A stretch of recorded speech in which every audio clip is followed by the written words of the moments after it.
The message arrived on a Tuesday morning and it changed everything. Captain Dae-hyun stood on the observation deck of the orbital station, watching Earth rotate slowly below. The blue and green planet looked peaceful from here. No one could see the panic spreading through every government building and military base across its surface. He held a datapad in his hands, reading the message for the 5th time. Hoping the words would somehow change, they didn't. Captain, the Council is ready for you. The voice belonged to Dr. Ji-won, a woman with sharp eyes and 3 degrees in alien cultures. She walked up beside him, carrying her own stack of datapads. Have you decided what you'll tell them? Dae-hyun looked at her. The truth. That we have no choice. Ji-won nodded slowly. She understood. Everyone understood. When the most powerful empire in the galaxy demands your presence at a trial, you don't refuse. You can't refuse. The Velhorn Empire had existed for over 200,000 years. Humanity had been in space for less than 3 centuries. Earth had joined the Galactic Council only 15 years ago, proud and eager to take its place among the stars. Now that pride seemed foolish. 3 days ago, a Velhorn fleet had appeared near Earth without warning. 50 massive ships, each one large enough to hold a small city. They hadn't fired any weapons. They hadn't made threats. They had simply delivered a message to the United Earth government and then waited. The message was formal and cold. Humanity was charged with dangerous developmental patterns. The charges were not explained. The evidence was not shared. Earth had 3 weeks to send representatives to Axiom Prime, the capital world of the Galactic Council, to stand trial. If humanity refused, the Velhorn would enforce corrective measures. No one wanted to know what that meant. Dae-hyun and Ji-won entered the council room where Earth's leaders waited. Screens covered the walls, showing faces from every major city and nation. Ambassador Hyun-woo sat at the head of the table. He was young for a diplomat, only 42, with gray hair that had appeared in the last 3 days. Captain Doctor, please sit, Hyun-woo said. His voice was tired. We've made our decision. The 3 of you will represent Earth at the trial. A woman on one of the screens spoke up. She was the Prime Minister of the Pacific Union. We're sending our best legal minds, military strategists, and cultural experts with you. You'll have a team of 50 people. It won't matter, said another voice. This belonged to General Tae-yang, head of Earth's defense forces. He was a large man with scars from the Unity Wars, back when humans still fought each other.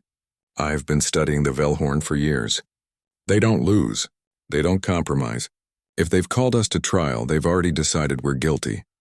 Then why have a trial at all? Ji-won asked. The general gave her a dark look. Theater. They want the other species to see them destroy us legally. It keeps everyone else in line. Silence filled the room. Dae-hyun felt the weight of it pressing down on his shoulders. He had commanded ships in battle. He had made life and death decisions. But this was different. This wasn't about winning a fight. This was about survival of every human being alive. What are these charges exactly? Dae-hyun asked. Dangerous developmental patterns. What does that mean? Hyun-woo pulled up files on the main screen. We've been researching. It's a law the Velhorn created about 80,000 years ago. They claim they can predict which species will become threats to galactic peace. Species that advance too quickly, that develop weapons before wisdom, that show patterns of aggression. According to their law, such species must be stopped before they become dangerous. Stopped how? Ji-won asked, though her face showed she already knew the answer. The records are vague, Hyun-woo said. But we found references to 47 species that faced similar trials. All were found guilty. Most accepted technological regression as punishment. The Velhorn stripped them of advanced technology and forced them back to primitive states. They're monitored for thousands of years until the Velhorn decide they've learned to be peaceful. And the others? Dae-hyun asked. The ones who didn't accept punishment? No one answered. They didn't need to. A younger woman spoke from one of the screens. Her name was Soo-jin, and she was an engineer, one of the brightest minds in the Sol system. There has to be a way to fight this. Some legal argument, some precedent. We've contacted every ally we have on the council, Hyun-woo said. The Talveen, the Koral Collective, even the Miran Unity. All of them have expressed sympathy. None of them will speak against the Velhorn. They're too afraid. Then we stand alone, Dae-hyun said. Hyun-woo nodded. Yes, we stand alone. The meeting continued for hours. They discussed strategies, arguments, evidence. They talked about humanity's achievements. the centuries of peace after the Unity Wars, the art and music and philosophy Earth had produced. They talked about showing the galaxy that humans had changed, that they were ready to be responsible members of the galactic community. But underneath all the talk, everyone knew the truth. The Velhorn had made their decision. The trial was just a formality. When the meeting finally ended, Jiwon stopped Daehyun in the corridor outside. "Captain, can I ask you something?" "Of course. Why do you think they're really doing this?" "The Velhorn, I mean. What are they afraid of?" Daehyun considered the question. "I think they're afraid we won't stop. That we'll keep growing, keep learning, keep pushing forward, and maybe one day we'll be as powerful as they are." Jiwon smiled, but it was a sad smile. "So they're afraid of competition?" "Yes. Then they're right to be afraid." She looked down at her data pads. "I'm going to spend the next 3 weeks studying everything I can find about the Velhorn. Their history, their culture, their laws. There has to be something we can use." "You think you'll find something in 3 weeks that no one else has found in 80,000 years? I have to try, Captain." "It's what humans do. We try impossible things." Daehyun watched her walk away, determination in every step. He felt something stir in his chest. Not hope, exactly. Hope seemed too fragile for what they faced. But something close to it. The next 3 weeks passed in a blur of preparation. The ship was ready, a diplomatic vessel called the Resilience. The name seemed appropriate. The team was assembled, 50 of Earth's best and brightest. They studied, they planned, they prepared for every possible argument the Velhorn might make. On the day of departure, crowds gathered at every spaceport on Earth.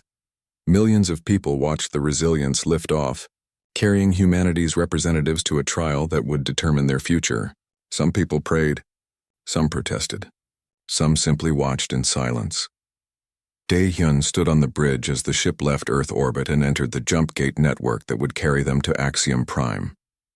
The journey would take 2 weeks. 2 weeks to prepare for a trial that might end human civilization. "Course set, Captain," his pilot reported. "Estimated arrival at Axiom Prime in 14 days. "Thank you," Daehyun said. He looked at the view screen, watching Earth shrink into the distance. Then he turned to his crew. "Everyone to their stations. We have work to do."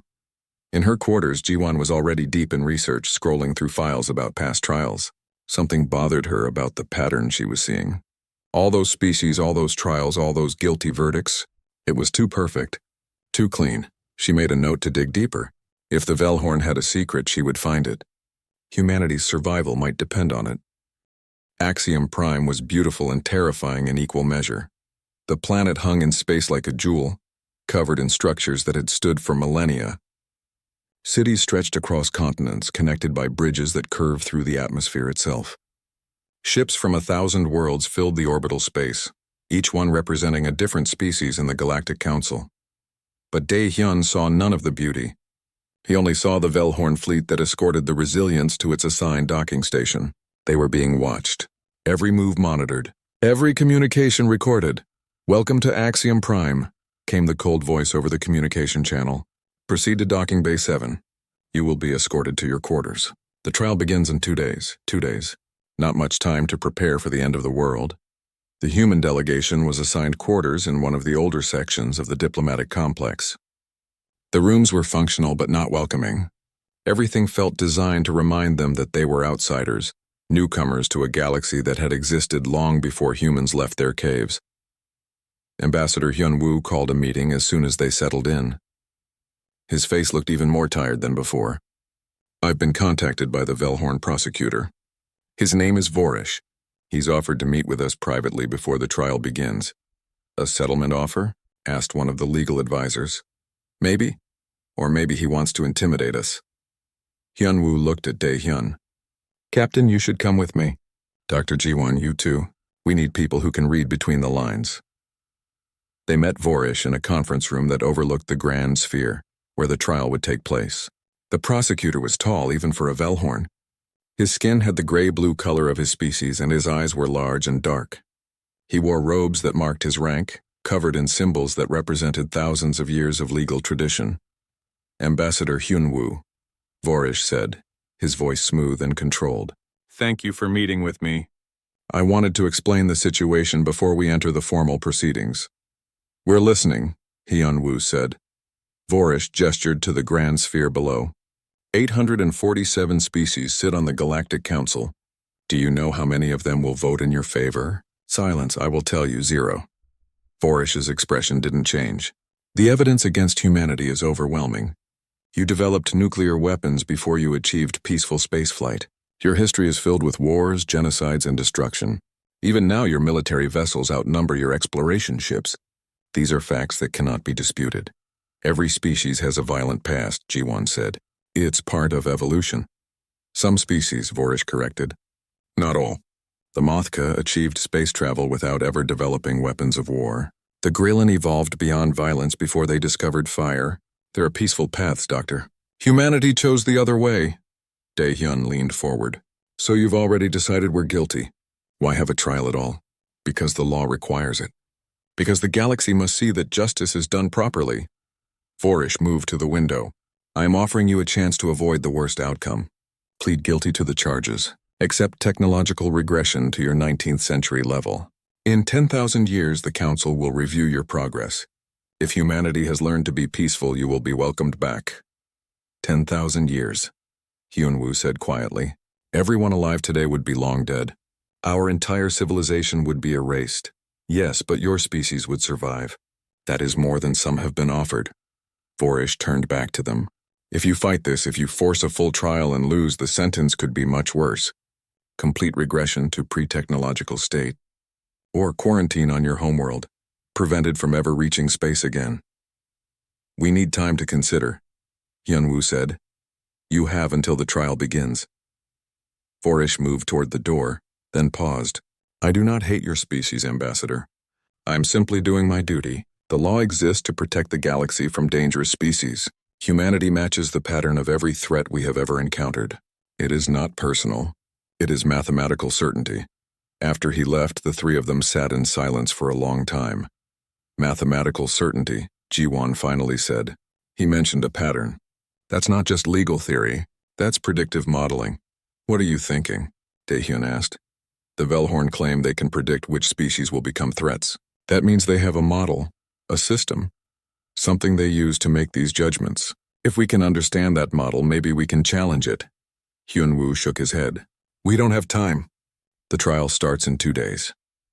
Then I'll work fast. The trial began at dawn, though time was an artificial concept on a world that never slept.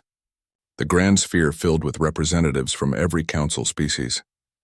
Some were humanoid, some were not. Some breathed oxygen, some methane, some required no atmosphere at all. But all of them watched as the human delegation entered and took their place at the defendant's platform. Elder Tal-Nir presided over the trial. He was ancient even by Velhorn standards, his skin darker with age, his eyes sharp with the weight of centuries. When he spoke, the entire chamber fell silent. This council convenes to hear charges against the species known as humanity, of the planet Earth. The charges are brought under the law of preventive protection, established in Council Year 147-832. Prosecutor Vorish, present your case. What followed was a systematic destruction of everything humanity had ever accomplished. Vorish presented evidence that couldn't be denied. Images of human wars, records of the nuclear weapons used against each other, statistics on violence, crime, and conflict throughout human history. He showed footage of military vessels, weapons development, territorial disputes between Earth nations even after joining the Council. Look at their entertainment, Vorish said, displaying scenes from human movies and games. They glorify violence. They celebrate warriors. Their heroes are soldiers and rebels, not philosophers and peacekeepers. Species after species testified against humanity. The Mothka representative described how shocked they were by human aggression. The Greenland collective spoke of how disturbing they found human individualism and competition. A dozen other species added their concerns. Ambassador Hyun-woo tried to present humanity's side. He talked about Earth's art, its music, its philosophy. He showed how humans had finally achieved global peace after the Unity Wars. He presented testimony from species who had positive interactions with humans, but Tal-Nir dismissed each point with the same response. The pattern remains unchanged. Temporary peace is not transformation. Art does not erase violence.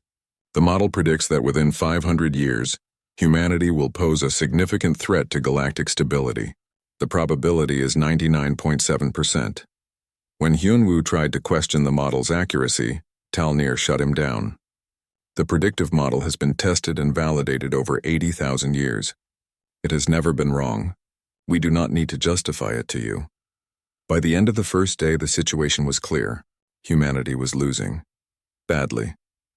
That night, Ji-won worked in her quarters, surrounded by files and data streams. Soo-jin was with her, the young engineer who had insisted on helping despite not being officially part of the legal team. "I found something," Ji-won said suddenly. "Look at this. The 47 species that faced similar trials.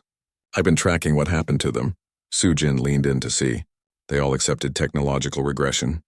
"Yes, but look at when it happened. Every single trial occurred when that species was approaching the Velhorn level of technology. Not when they were violent, when they were advanced. That could be coincidence. 47 times. No, this is a pattern." Ji-won pulled up more data. "And look at this. The Velhorn claim their civilization is ancient and wise, but their technology jumps, big leaps forward that don't match steady development, almost like they acquired it from somewhere else." "From the species they regressed," Soo-jin said slowly. "They're stealing technology, or they're preventing competition. Either way, this isn't about protecting the galaxy from dangerous species. It's about protecting Velhorn dominance." The door opened. Daehyun walked in, his expression grim. "The council will vote tomorrow. Hyunwoo doesn't think we can win." Ji-won stood up. "Captain, we need to change strategies. We can't win playing by their rules. We need to challenge the rules themselves." "How?" "There's an old provision in galactic law. The burden of proof challenge. If we can demonstrate that the Velhorn's predictive model is flawed, we can invalidate the entire case." Daehyun looked skeptical. "And how do we prove their model is flawed in one day?" Ji-won smiled, and it was not a friendly smile. "We make them test it. Right here, right now. We demand a demonstration. They'll never agree to that. They will if we invoke the ancient challenge rights. It's part of their own tradition. They can't refuse without looking weak in front of the entire council." Daehyun looked at Soo-jin, who nodded eagerly. Then he looked back at Ji-won. "If this fails, we lose everything. Captain, we've already lost by their rules. This is our only chance." He was quiet for a long moment. Then he nodded. "Prepare the challenge. Tomorrow we go on the offensive." The second day of the trial began with Ambassador Hyunwoo standing before the council. His voice strong despite the fear Daehyun knew he must feel.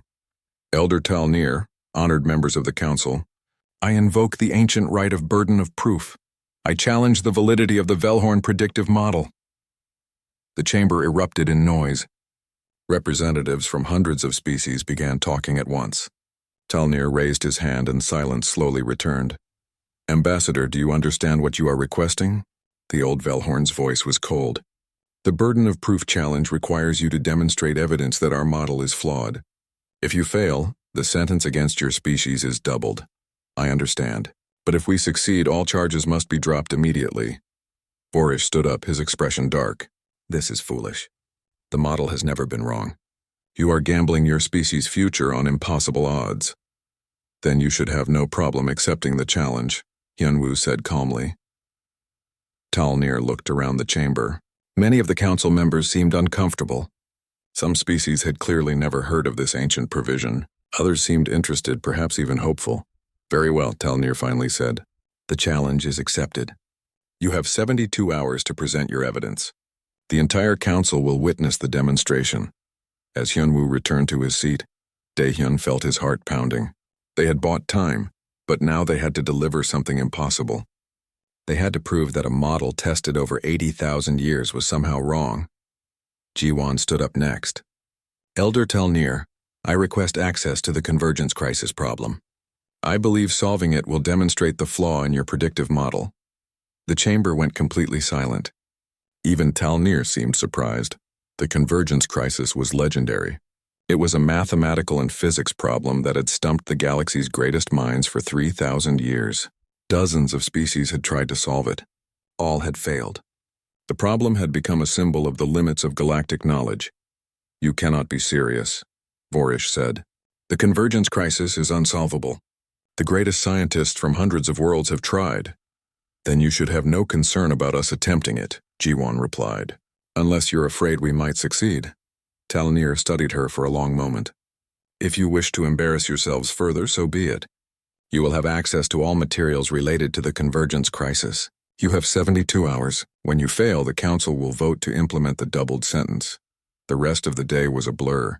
Jiwan, Sujin, and a team of human scientists locked themselves in a conference room with every piece of data the galaxy had collected on the convergence crisis.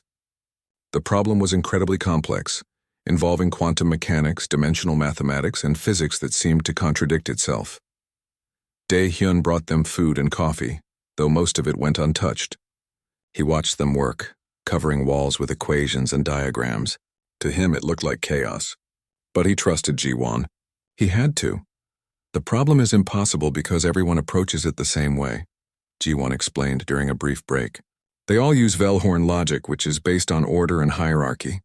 They assume the universe follows predictable rules, doesn't it? Dae-hyun asked. Yes and no. The universe has rules, but it's also fundamentally chaotic. Quantum mechanics proves that. But the Velhorn hate chaos. Their entire civilization is built on order and control, so their model can't account for truly chaotic systems.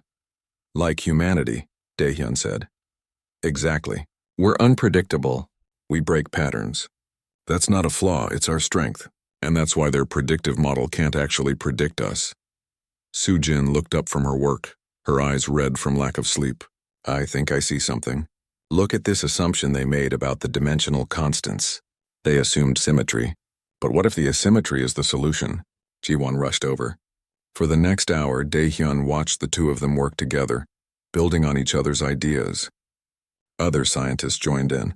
It was messy and loud and chaotic. Nothing like the orderly Velhorn approach, but it was working. On the third day, with only hours remaining, they had something. Not a complete solution, but a framework. A new way of looking at the problem that no one had tried before. This is it, Jiwan said, staring at the equations. This is our answer. Are you sure? Dae-hyun asked. No, she admitted. But it's the best chance we have. The entire council gathered to watch the demonstration. Every species sent their best scientists to verify the work. The humans presented their solution in the grand sphere, projecting it on screens for everyone to see. The solution was elegant and strange. It violated several assumptions that the Velhorn considered fundamental. It used chaos theory and probability in ways that made traditional scientists uncomfortable. But as the human team worked through the mathematics, something remarkable happened. It worked. The equations balanced. The physics made sense. The convergence crisis, unsolvable for 3,000 years, had been solved by a species that had been in space for less than 3 centuries. The chamber was silent for a long time. Then a representative from the Kefri species, a silicon-based form that shimmered like crystal, began making a sound. It took Dae-hyun a moment to realize it was applause. Other species joined in, creating a symphony of sounds from hundreds of different forms of life. But the Velhorn were not celebrating. Tal'Nir stood, his face unreadable. The solution must be verified. We will convene a panel of experts to confirm the mathematics. It's already confirmed, said a Myran scientist speaking up from the observer section. The solution is correct. The humans have solved the convergence crisis. Other scientists agreed. Even species that had testified against humanity acknowledged that the solution was valid. It was impossible to deny. Vorish stood, his voice tight with anger. The solution is irrelevant. The test was contaminated. The humans had access to previous research. They built on the work of others. This proves nothing about their species. We used the same information available to everyone, Jiwan said. The difference is how we thought about the problem. We didn't follow your rules. We broke the pattern. Exactly, Vorish said triumphantly. You broke the pattern. You are unpredictable, chaotic. This proves that humanity is dangerous. No, said a new voice. It came from a Kefri in the observer section. She stood up, her crystalline form catching the light. It proves that the Velhorn model is flawed. If humans can solve a problem that stumped the galaxy for 3,000 years, then clearly your prediction that they would be a threat is wrong. They are not dangerous. They are innovative. More voices joined in. Species that had been silent began speaking up. The chamber filled with debate and argument. For the first time in 80,000 years, the Velhorn were being challenged openly. Talnir raised his hand for silence. It took several minutes for the chamber to quiet. When he finally spoke, his voice was hard as stone. The challenge has been met. The humans have demonstrated evidence that questions the predictive model. However, this does not automatically invalidate the charges. The council must now vote on whether to accept this evidence or proceed with the original verdict. That wasn't the agreement, Hyunwoo said, standing up. The burden of proof challenge states that if we succeed, all charges are dropped. The challenge states that if you demonstrate evidence, the council will consider it. We are considering it. Now we vote. Daehyun felt rage building in his chest. They had done the impossible. They had solved an unsolvable problem, and the Velhorn were still trying to manipulate the outcome. But before he could speak, the Kefri representative stood again. I am Ambassador Yuna. I speak for the Kefri unity. We withdraw our support from this verdict. The Velhorn have manipulated this trial from the beginning. This is not justice, another representative stood. Then another. Within minutes, 17 species had declared they would not support the verdict against humanity. Some went further, announcing they were withdrawing from the council itself. The grand sphere descended into chaos. Talnir tried to restore order, but his voice was lost in the noise. Species argued with each other. Alliances that had stood for thousands of years began to crack. Daehyun watched it all with a mixture of shock and satisfaction. They had come here expecting to be crushed by the Velhorn's power. Instead, they had exposed something rotten at the heart of the Galactic Council. The certainty was gone. The absolute authority was shattered. Vorish approached Talnir, speaking urgently. Daehyun couldn't hear what they were saying, but he could see the anger on both their faces. Finally, Talnir nodded. The elder Velhorn raised his hand and slowly, reluctantly, the chamber quieted. This session is adjourned. The council will reconvene in 3 days to vote on the charges against humanity. Until then, all parties will remain on Axiom Prime. His eyes fixed on the human delegation. Do not mistake chaos for victory. The law will be enforced. As they filed out of the Grand Sphere, Jiwon whispered to Daehyun, We didn't win. We just made them angry. I know, Daehyun said, but we also made allies. That's something. That night, representatives from the 17 species that had spoken up requested a meeting with the human delegation. They gathered in secret in quarters provided by the Kefri, away from Velhorn surveillance.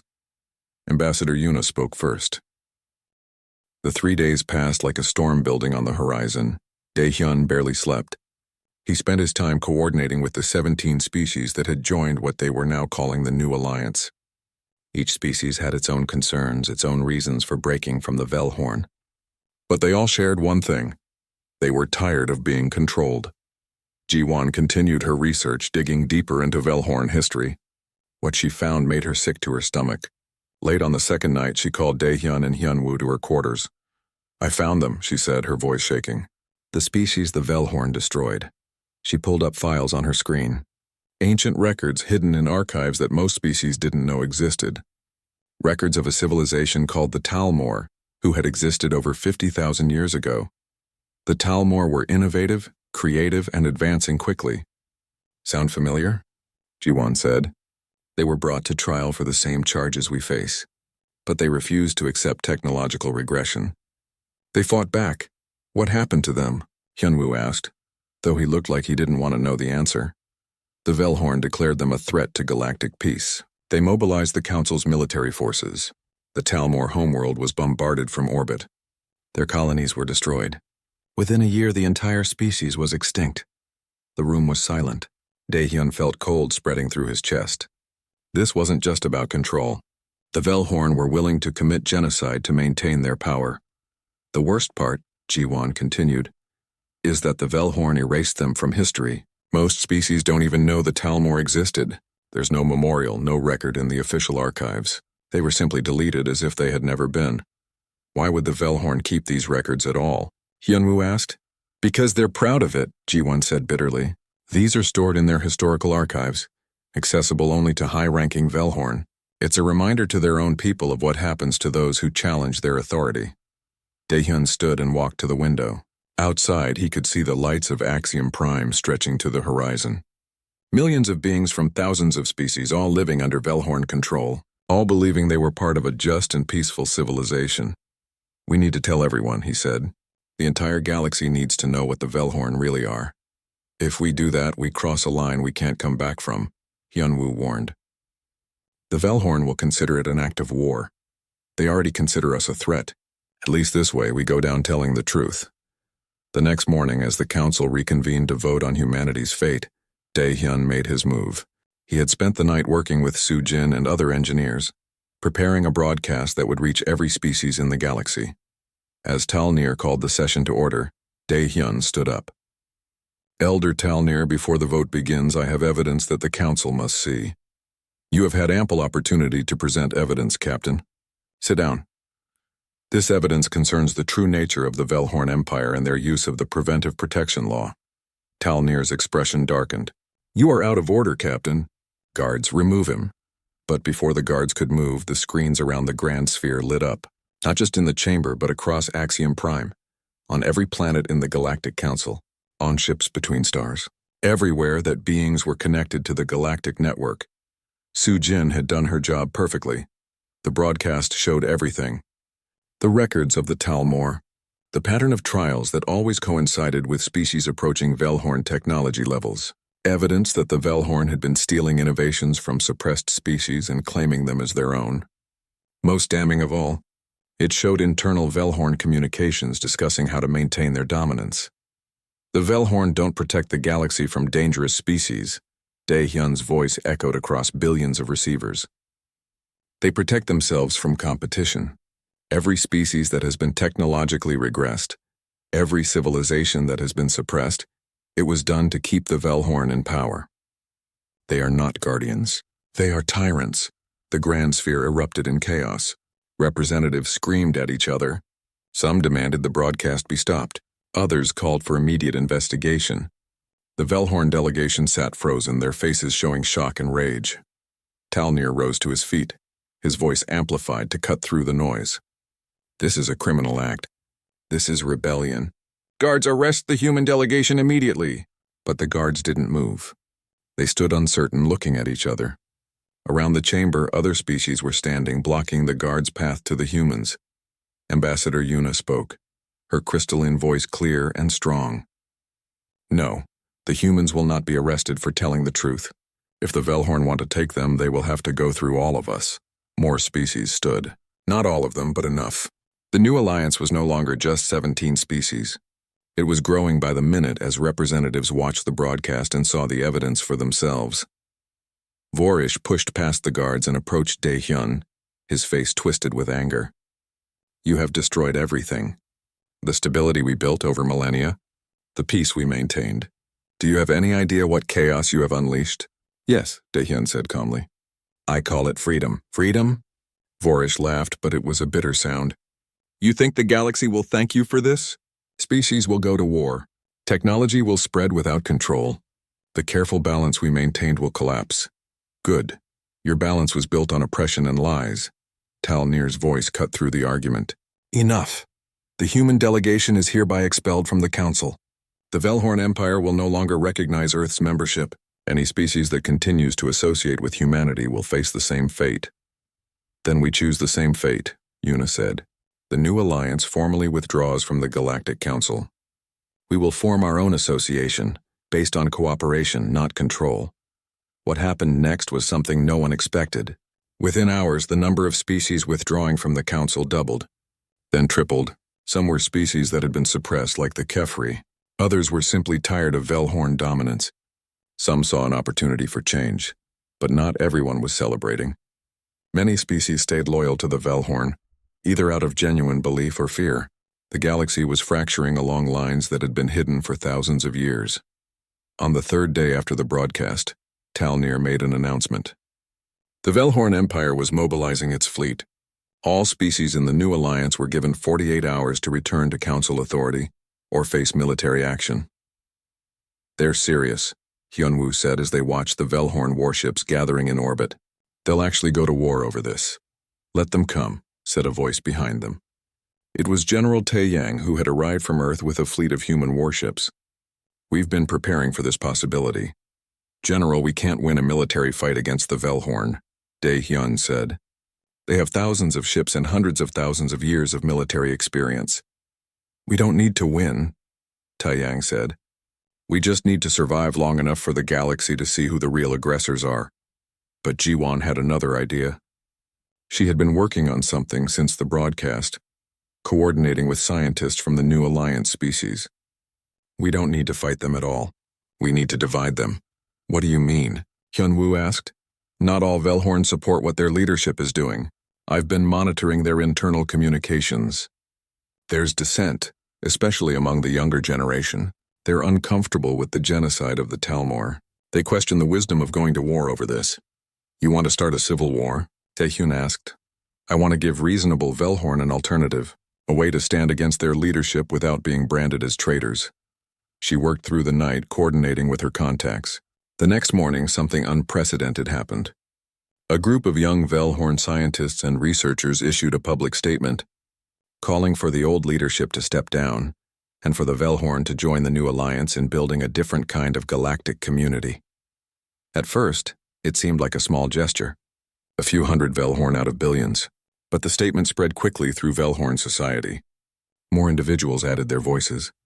Then entire institutions, universities, research centers, even some military units. Talnir tried to suppress the movement, but it was too late. The broadcast had done more than expose the Velhorn leadership. It had shown their people that change was possible. Within a week, the Velhorn Empire was in crisis. The Old Guard, led by Talnir and Vorish, still controlled most of the military and government. But they were losing legitimacy by the day. Protests spread across Velhorn worlds. Their allies in the Old Council were wavering. Then came the turning point. A Velhorn military commander named Nalvera, young by their standards at only 2,000 years old, refused orders to fire on New Alliance ships. She issued a statement saying she would not make war on species whose only crime was seeking freedom. Half her fleet followed her. Then other units began defecting. The Velhorn military was splitting along the same lines as their society. Talnir tried one last desperate move. He ordered a strike on Earth itself, hoping that destroying humanity's homeworld would break the rebellion. But Nalvera intercepted the strike force. The two fleets faced each other in space. Velhorn against Velhorn, neither willing to fire the first shot. The standoff lasted 3 days. 10 years passed like a breath and an eternity. Daehyun stood in the memorial garden on Axiom Prime, looking at the monument that had been built here. It was made of stone from 1,000 different worlds, each piece representing a species that had suffered under Velhorn tyranny. At the center was a crystal from the Talmor homeworld, one of the few physical remnants of their civilization. I wondered if I would find you here, said a voice behind him. He turned to see Jiwan approaching. She looked different now, older and more confident. She wore the insignia of the Galactic Historical Preservation Society, an organization she had founded to ensure that species like the Talmor would never be forgotten again. I come here when I need to remember why we did what we did, Daehyun said. Sometimes I wonder if we made the right choice. The galaxy is more chaotic now than it was. Chaos isn't always bad, Jiwan said, standing beside him. Look at what's been accomplished in 10 years. Medical breakthroughs from combined Kefri and human research. New propulsion systems from Durana and Moran collaboration. Art and music that blends hundreds of cultures. None of that would have happened under Velhorn control. But there's been conflict too. Wars between species that had been at peace. Small conflicts quickly resolved. Nothing like the genocides the Velhorn committed. Jiwan touched the Talmor crystal. We gave the galaxy a choice. Some chose poorly, but most chose growth over stagnation. That's a better future than the Velhorn offered. They stood in silence for a moment, watching other beings walk through the garden. Humans, Kefri, Velhorn, species from hundreds of worlds all coexisting peacefully. The memorial had become a place of pilgrimage where people came to reflect on the cost of freedom. The Council of Innovation meets tomorrow, Jiwan said. Will you be there? I'm not sure. I'm not really part of that world anymore. After the Velhorn crisis ended, Daehyun had resigned from his military position. He had been offered command of Earth's defensive fleet, a position of great honor. But he had turned it down. Instead, he had taken a small ship and a small crew and gone exploring beyond the known regions of the galaxy. For 8 years, he had traveled to places no human had ever seen. He had discovered new species, mapped new worlds, and found wonders that the Velhorn had never bothered to look for. It was during those travels that he had truly understood what humanity had given the galaxy. Not just freedom from tyranny, but permission to be curious again. "You should come," G1 insisted. "They're going to announce something important. Something you'll want to see." The Council of Innovation met in a building that had once housed the Galactic Council, but everything about it was different now. Where the old council had been formal and rigid, this new organization was open and dynamic. Species came and went freely. Debates were loud and passionate. Ideas flowed without restriction. Ambassador Hyunwoo still represented humanity, but he looked much happier than he had during the trial. The weight of representing a condemned species was gone, replaced by the energy of building something new. "Welcome back, Captain," Hyunwoo said, shaking Daehyun's hand. "It's good to see you. I heard about your discovery of the Yeltar system. Impressive work, just doing what humans do best, going where we're not supposed to and seeing what happens." Hyunwoo laughed. "That attitude has served us well. Come, the session is about to start." The chamber filled with representatives from over 300 species. The new alliance had grown far beyond its original 17 members. Even many of the species that had initially supported the Velhorn had eventually joined, attracted by the promise of unrestricted development and cooperation. The Velhorn themselves were represented, but not by the old guard. Nalvera stood at the Velhorn delegation, along with other reformists who had taken control of their government. The transition had not been easy. There had been resistance, even brief civil conflict. But the Velhorn had ultimately chosen change over extinction. Nalvera approached Daehyun before the session began. "Captain, I wanted to thank you again for what you did. Not just for exposing the truth, but for showing us that change was possible." "Your people did the hard work," Daehyun said. "We just gave you the opportunity. That opportunity saved us. The old Velhorn Empire was dying, even if we couldn't see it. We had become so focused on control that we forgot how to grow. Your species reminded us of something important. Life is about adaptation, not perfection." The session began with announcements from various projects. The Kefri had developed a new method of faster-than-light communication. The Durana had solved another ancient mathematical problem.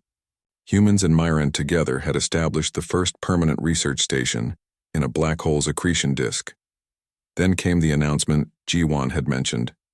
Su-jin, now a professor at the Galactic Institute of Innovation, stood to present. The young engineer who had helped solve the convergence crisis was now one of the most respected scientists in the galaxy. "Today we announce the completion of Project Unity," she said. For the past 5 years, over 50 species have been working together on a single goal: to create a network that allows instant sharing of knowledge across the galaxy. Not just data, but understanding. The ability to learn from each other without barriers of language or culture. She activated a display showing the network's structure. It was beautiful and complex, a web connecting thousands of worlds. We call it the knowledge stream. Any being from any species can access it to learn, share, and build on the work of others. There are no restrictions, no gatekeepers. It represents everything the new alliance stands for: cooperation, innovation, and the belief that all species have something valuable to contribute. The chamber erupted in applause. Daehyun felt something warm in his chest. This was what they had fought for. Not just survival, but the chance to build something better. After the session, Daehyun found himself surrounded by beings wanting to talk about his explorations. A young Velhorn asked about the species he had discovered. A Kefri wanted to know about the unusual stellar phenomena he had documented. A human journalist wanted an interview about his experiences. He answered their questions patiently, but his mind was elsewhere. He was thinking about the trial, about those desperate days when humanity's survival hung by a thread. They had come so close to losing everything. One wrong move, one failed calculation, and Earth might have been destroyed like the Talmor. But they had survived. More than that, they had changed the galaxy. Later that evening, Daehyun, Ji-won, and Hyun-woo shared a meal together at a restaurant that served food from a dozen different worlds. It had become their tradition whenever they were all on Axiom Prime at the same time. "Do you ever think about what would have happened if we had accepted the Velhorn's offer?" Hyun-woo asked. "If we had pleaded guilty and accepted technological regression?" "Sometimes," Daehyun admitted. "We would have survived. Humanity would still exist. But we wouldn't be human anymore, G1 said. Not really. Humanity isn't just our biology. It's our drive to push forward, to question, to challenge. If we had accepted stagnation, we would have lost the thing that makes us who we are. Do you think other species feel the same way? Hyunwoo asked. I think every species has that drive, Ji-won said. The Velhorn just spent 80,000 years trying to suppress it. We helped release it. That's our real contribution to the galaxy. Not solving the convergence crisis, not exposing the Velhorn's crimes. We reminded everyone that it's okay to be different, to be unpredictable, to refuse to fit into someone else's model of perfection. They talked late into the night, reminiscing about the trial and discussing the future. Eventually, Hyunwoo excused himself, needing to prepare for meetings the next day. Ji-won stayed a while longer. What will you do now? She asked Daehyun. Keep exploring? That's the plan. There's so much galaxy we haven't seen yet, so many species we haven't met. The Velhorn spent their entire existence trying to control everything. I want to see what they missed. Sounds lonely. Sometimes. But it's also free. He smiled. What about you? Will you keep digging through old archives? Someone has to. There are probably other species like the Talmor erased from history. They deserve to be remembered. And we need to make sure nothing like that ever happens again. Do you think it could? Even with all the changes with the new alliance, could another empire rise up and do the same thing? Ji-won was quiet for a moment. Maybe. Power corrupts, and there will always be those who want to control others. But now the galaxy knows what to look for. We've learned to question authority, to challenge systems that seem too perfect. That's the best defense against tyranny, an informed, skeptical population that refuses to accept comfortable lies. The next morning, Daehyun prepared his ship for departure. His crew was small, just 5 people who shared his passion for exploration. They were heading to a region of space the Velhorn had marked as unnecessary to explore, which, in Daehyun's experience, meant it was probably full of interesting things. Before he left, he visited the memorial garden one last time. He stood before the Talmor crystal, thinking about the species that had paid the ultimate price for challenging tyranny. We didn't forget you, he said quietly.